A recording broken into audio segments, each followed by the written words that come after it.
ते प्रसादाचं भांड धुवून ठेवलंयस?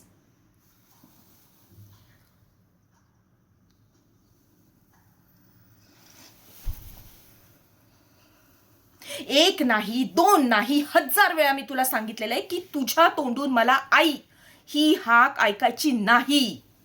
तरीही रोज सकाळी उठून याच हाकेने तू माझा दिवस खराब करतेस.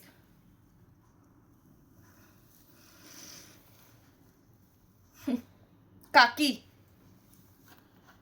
खरं तर मला तुझ्याबरोबर कुठलंच नातं नाही जोडायचंय. तुझ्या आईमुळे ह्या घराला जे काही सोसावं लागलंय की नाही, त्यातून हे घर अजूनही बाहेर पडलेलं नाहीये आणि तिचंच रक्त तुझ्यात आहे. खोटारडेपणा, बेईमान, लाचखोर, लबाड कुठली. काय म्हटली? माझी आई अशी नव्हती? ये इकडे, इथे ये आणि बाहेर जाऊन 4 लोकांना विचार तुझी आई कशी होती.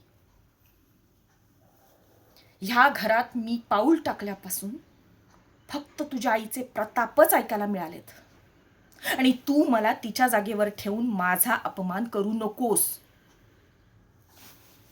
आणि तुझ्या या हाकेने ना तू माझ्याशी नातं जोडू शकतेस ना माझ्या मुलींसोबत. कळलं?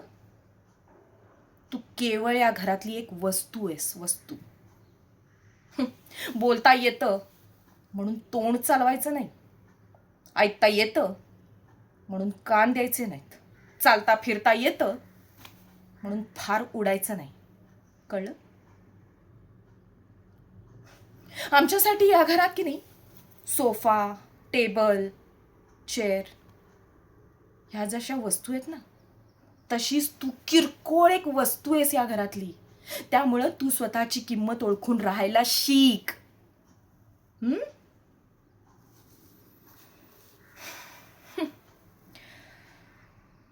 आजचा सणाचा दिवस पण तुझ्यामुळे असाच वाया जाणार, असाच.